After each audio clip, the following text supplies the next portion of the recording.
Heeft de gemeente Tholen moedwillig veel te goedkoop bouwgrond verkocht? Het is woensdag 2 september. Dit is Zeeland Nu. Lokale partij maakt gehakt van deal met distributiecentrum. Opnieuw kritiek dat Zeeland niet goed samenwerkt en deze dokter verdient een eigen straat. Dames en heren, goedenavond. Voor de derde keer in 2 weken tijd heeft de lokale partij Algemeen Belang Tholen vandaag vragen gesteld aan het gemeentebestuur. Het heet inmiddels al het DSV-debakel. Op basis van eigen onderzoek van de partij zou blijken dat het bedrijf DSV, dat zich onlangs vestigde op Tholen, er is gekomen dankzij allerlei financiële voordelen die ze kregen van de gemeente. Wij zijn als raad helemaal niet geïnformeerd in dit traject. Dus alles wat wij hebben gezien en gelezen, dat was nieuw. Dus toen zijn wij vragen gaan stellen, mensen benaderd die kennis van zaken hebben.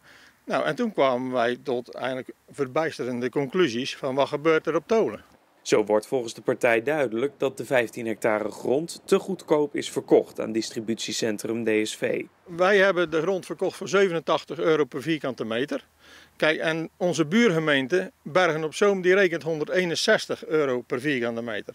Dus als je het verschil alleen al telt, kijk, dat is een kwestie van 1 telefoontje richting je collega's in Bergen op Zoom en je weet wat de marktprijs is. Maar dat had wel een slordige 11, 12 miljoen betekend dat de Tholse belastingbetaler of de Tholse burger meer had kunnen genereren uit deze verkoop. Maar dat is niet het enige. Volgens de partij is er ook sprake van staatssteun. En dat is verboden. Zo zou er door het gemeentebestuur geen rente gerekend zijn over de periode tussen het tekenen van de contracten en de betaling voor de grond. In juni werden de contracten getekend en in augustus van dit jaar, dus dat betekent 14 maanden later, is er betaald. Dus dat betekent normaal in de onroerend goedwereld, als je risicodragend kapitaal wegzet, dan kun je daar een vergoeding voor krijgen van rond de 8% rente. Nou, we spreken over een bedrag van 13 miljoen. 8% is 1,1 miljoen rente. Wat eigenlijk zomaar even ten voordele van DSV komt. Nou, dat mag gewoon nooit gebeuren. Naast het niet rekenen van rente zijn er volgens Han van 't Hof nog een aantal andere zaken die zouden kunnen duiden op staatssteun.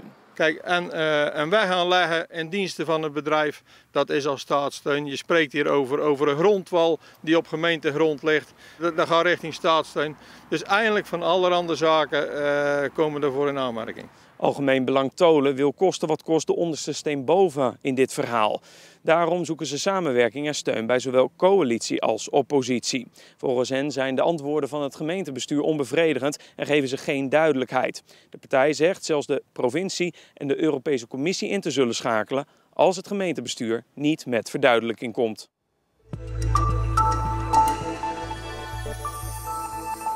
Bij een stalbrand in Poortvliet gisteravond zijn zo'n 20 varkens omgekomen. En toch kon het grootste gedeelte van de ruim 7000 dieren gered worden. De brand begon rond 9 uur 's avonds en rond 1:30 's nachts was alles weer onder controle.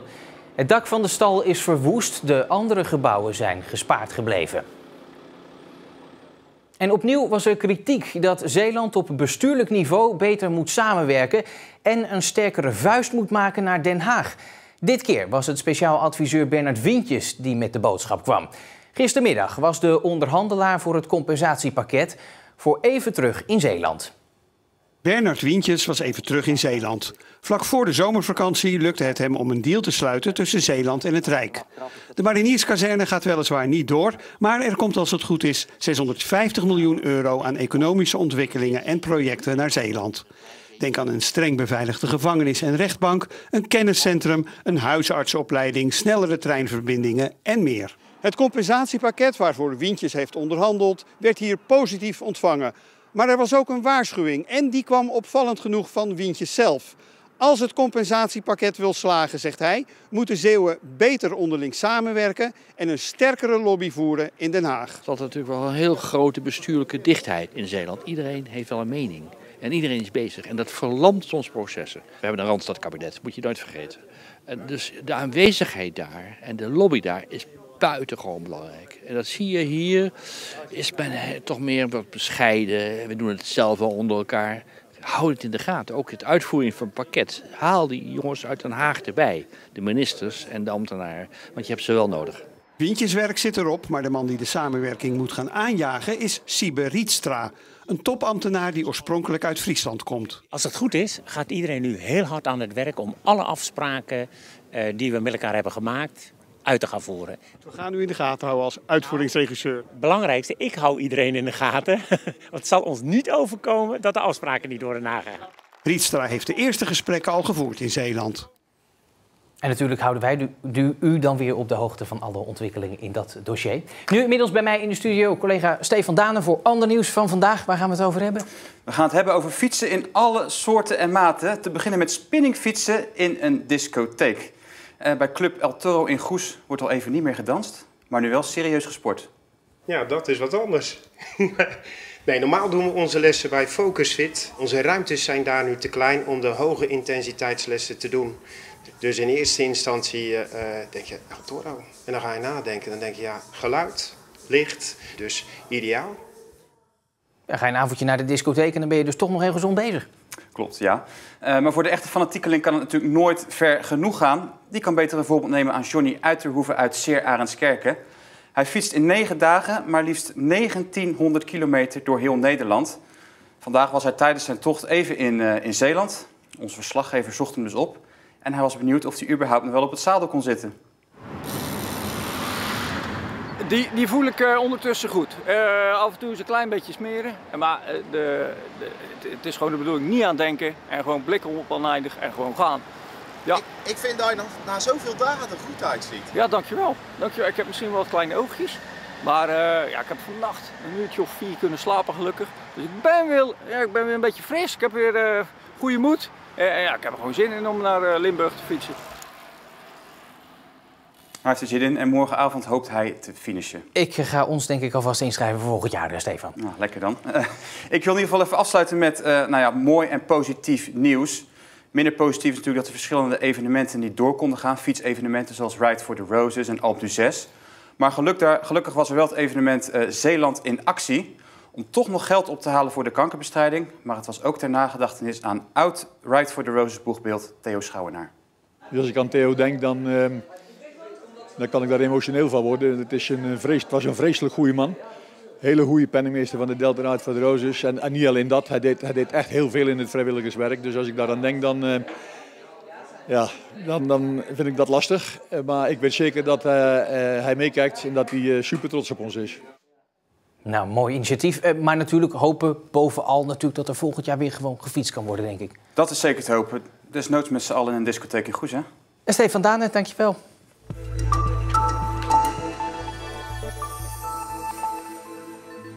Zijn ontdekking ruim een halve eeuw geleden schudde de wereld wakker. Werken met asbestvezels kon kanker veroorzaken. We hebben het over Jan Stumphius, de toenmalige bedrijfsarts bij scheepswerf De Schelde in Vlissingen. En nu is er een initiatief om een straat naar hem te vernoemen. Beelden van scheepswerf De Schelde uit de vorige eeuw. Hier ontdekte bedrijfsarts Jan Stumphius dat sommige werknemers ernstig ziek werden. Stumphius, door velen een betrokken mens genoemd, beet zich vast in een groot onderzoek naar de oorzaak. Zijn conclusie? Asbest, dat bij De Schelde werd gebruikt voor onder meer afdichtingen, kon kanker veroorzaken. Zijn kinderen waren nog heel jong in die tijd, maar toch merkten ze af en toe dat hun vader met iets bijzonders bezig was. Hij zegt dan, die mannen, daar wordt er wel voor gezorgd, die nemen hun vieze kleren vol asbeststof mee naar huis. Die vrouwen kloppen ze uit en nu blijkt dat die vrouwen op die manier ook asbestkanker kunnen krijgen.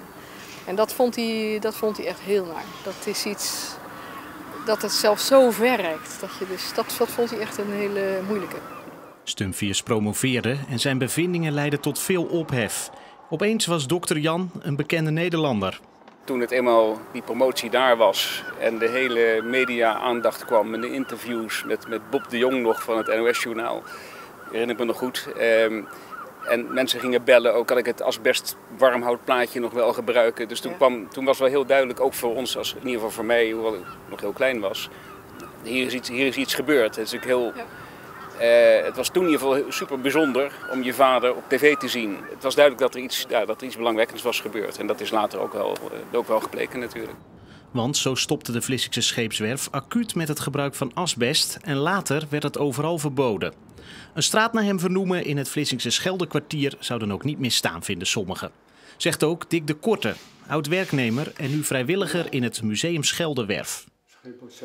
Dat die naam bewaard blijft op die manier, dat vind ik geweldig. We hebben al 2 namen die verband houden met de Scheldewerf.